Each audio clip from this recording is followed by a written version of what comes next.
Good afternoon friends. First topic છે શુક્લગત રોગનો અર્મ. અને અર્મના કેટલા પ્રકાર છે? 5 પ્રકાર છે. અને એ 5 પ્રકાર એના સ્વરૂપ, એના વર્ણના આધારે છે. ઓકે, તો અર્મ ઇઝ કેરેક્ટરાઇઝડ બાય ફ્લેસી ટિશ્યુ ઇન શુક્લમંડળ. એટલે કે જે શુક્લમંડળ છે, જે સ્ક્લેરા છે, એની અંદર ફ્લેસી ટિશ્યુનો શું થાય છે? ગ્રોથ થાય છે. અને રેગ્યુલર ગ્રોઈંગ છે. અર્મ શું છે? અર્મ એટલે કે રેગ્યુલર ગ્રોઈંગ. એમ 5 ટાઈપના અર્મ છે: પ્રસ્તારી, શુક્લ, ક્ષતજ, અધિમાસ અને સ્નાયુ. એ જે પ્રકારનો ગ્રોથ હોય એના આધારે એને નામ આપવામાં આવ્યું છે. હવે એમાં થાય છે શું? જુઓ તો આમાં જે આઉટર કેન્થસ છે એની અંદરથી, અથવા તો ઇનર કેન્થસ છે એની અંદરથી કોઈ એવો ફ્લેસી ટિશ્યુનો ગ્રોથ થાય છે કે જે આંખના આ સ્ક્લેરાના પટલ ઉપર જે છે, આ જુઓ દેખાય છે તમને, એ ગ્રોથ તમને દેખાય છે. તો આ ગ્રોથ થયો હોય છે કે જે પ્યુપિલ સુધી હોઈ શકે છે, પ્યુપિલ ઉપર પણ હોઈ શકે છે, અને કેટલીક વાર એ વિઝનમાં પણ ડિસ્ટર્બન્સ પ્રોડ્યુસ કરતો હોઈ શકે છે. તો આ કયા સ્વરૂપનો છે, કયા વર્ણનો આ ફ્લેસી ગ્રોથ છે, એના આધારે એને નામ આપવામાં આવ્યું છે. તમને ખ્યાલ આવી ગયો હવે કે શું છે વસ્તુ આ? તો હવે ભણી લઈએ. પ્રસ્તારી અર્મ. તો જે એની અંદર શું હોય તો કે પ્રસ્તારી પ્રથિત મિહાર્મમ, એટલે કે જાડું, પ્રથિત એટલે કે જાડું માંસ, શુક્લ ભાગે ફેલાયેલું, પતલું, લાલ રંગનું અને વાદળી પડતું. તો કે આ રીતનું જે છે માંસ હોય. સ્વરૂપ તમે કલ્પના કરો કે લાલ રંગનું, લાલ વાદળી પડતું જે છે હોય છે, મોટા મૂળવાળું. એટલે કે મૂળ એવું કેવું હોય? મોટું હોય એનું. ઓકે, અને ત્યારબાદ આવો ગ્રોથ જે છે ફેલાયેલો હોય આંખ ઉપર. ઓકે, આંખની અંદર આ રીતના જે છે ગ્રોથ થયેલો હોય છે. આ જે છે તમારી પીપીલ છે. ઓકે, ચલો. તો મોટા મૂળવાળા ગ્રોથનું અને નાનું થતું હોય એવું, પ્લસ એની અંદર લાલ રંગનું વાદળી જ પડતું. એટલે જુઓ આ રીતનું. પછી એની અંદર તો કે લાલ રંગ, અને એમાંય પણ કેવું અંદર થોડું વાદળી જ પડતું પણ હોય, કારણ કે એની અંદર શું છે? ટિશ્યુ થોડી એ પ્રમાણે સાઇનસ પણ હોઈ શકે. અને શુક્લ ભાગની અંદર છે અને જાડું માંસ છે થોડું. ઓકે, તો આ જે છે એને પ્રસ્તારી અર્મ કહેવાય છે. પ્રસ્તારી પ્રથિતમિહાર્મમ શુક્લ ભાગે વિસ્તીર્ણમ તનોરુધિર પ્રભમ સનીલમ. વિવિધ યાદ રાખશું. નેક્સ્ટ મર્મ વાત કરીએ, શુક્લ મર્મ. શુક્લ અર્મ શું છે?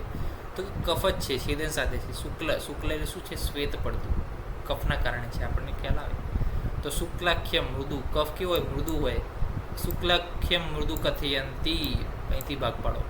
શુક્લ ભાગે સશ્વેતમ સમમિહમ વર્ધતે. શુક્લ ભાગમાં એટલે કે જ્યાં આઈનો વ્હાઇટિશ પાર્ટ છે, આઈનો જે આ વ્હાઇટિશ પાર્ટ છે ત્યાં આગળ શ્વેત કલરનું એના જેવું જ સમમિહમ, એટલે કે શુક્લ ભાગમાં શુક્લ ગ્રોથ, માંસનો ફ્લેસી ગ્રોથ જોવા મળે છે. અને શું છે? ચિરેણ છે, એટલે કે લાંબા ટાઈમથી ધીમે ધીમે લાંબા ટાઈમથી એ ગ્રોથ થતો હોય છે. ચિરેણમ વર્ધતે ચિરેણમ. ઓકે, તો કે મૃદુ છે, શુક્લ ભાગમાં વાઇડ અપિયરન્સનો ગ્રોથ છે, યુનિફોર્મ છે, અને grow slowly and take a time to a grow.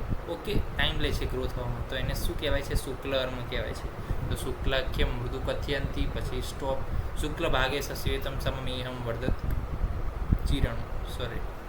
તો આ જે છે શુક્લ અર્મની વ્યાખ્યા છે. પછી આવે છે લોહિત અર્મની વ્યાખ્યા. નેક્સ્ટ અર્મ તો રક્ત જ છે. લોહિત એટલે શું? રક્ત. ક્ષતજ પણ કહેવાય આને ક્ષતજ અર્મ પણ કહેવાય. તો યન્માસમ પ્રચયમ ઉપેતી. યન્માસમ પ્રચય એટલે કે મસ્ક્યુલર ગ્રોથ છે શુક્લ ભાગમાં. કેવો? પદ્માભમ તદ ઉપદેશંતી લોહિતર્મ. પદ્માભમ એટલે કે look like a pink lotus in a colour. તો કે પિંક લોટસ જેવો કલર છે એને શું કહેવાય? લોહિતર્મ કહેવાય. પિંક લોટસ એટલે આ ટાઈપ જેવો પદ્માભમ. ઓકે, અને શું છે? શ્લેષ્ણ છે, બીજી સતત છે, લોહિતાજર્મ છે. એટલે નેક્સ્ટ છે અધિમાસાજર્મ. તો અધિમાસાજર્મની અંદર શું છે? ત્રિદોષ જ છે, છેદન સાથે છે. અધિમાસ એટલે કે વધારાનું માંસ. અધિ એટલે વધારાનું, માસ મસ્ક્યુલર ગ્રોથ તો છે જ, એમાં પણ અધિમાસ જ. તો શું હોય? વિસ્તીર્ણ હોય, ફેલાયેલું હોય, મૃદુ હોય, બહલમ. યકૃત પ્રકાશ એટલે શું? Look like a liver. શ્યાવ એટલે કે શું છે? Greyish in the colour. તદ અધિક માસજર્મ વિદ્યાત. એને અધિક માસજર્મ વિદ્યાત કહેવામાં આવે છે. તો વિસ્તીર્ણમ મૃદુ બહલમ યકૃત પ્રકાશમ શ્યાવમ બાદ અધિક માસજર્મ વિદ્યાત એવું કહેવાય. ત્યારબાદ સ્નાયુઅર્મ. તો સ્નાયુઅર્મની અંદર શું છે? તો કે પિશિતમ ઉપેતી વૃદ્ધિમેત.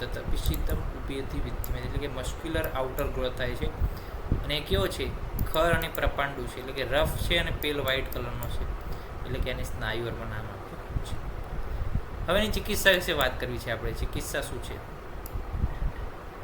તો ચિકિત્સા જે છે આપણે જોઈશું નેક્સ્ટ લેક્ચરની અંદર.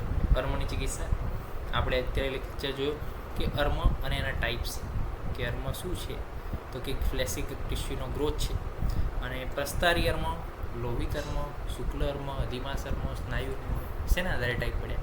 તો કે જે ગ્રોથ છે એ કયા પ્રકારના, એના વર્ણ કયો છે, એનું સ્વરૂપ શું છે, કઈ રીતના, શેનો કયા કલરનો છે, એના આધારે એને નામ આપે છે.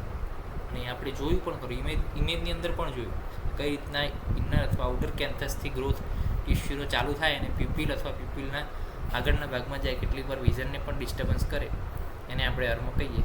અને એક નવી વાત કે અર્મને જે છે ટેરિજિયમ સાથે સરખાવવામાં આવે છે. અહીંયા લખેલું છે, જો અહીંયા ઉપર લખેલું છે ટેરિજિયમ.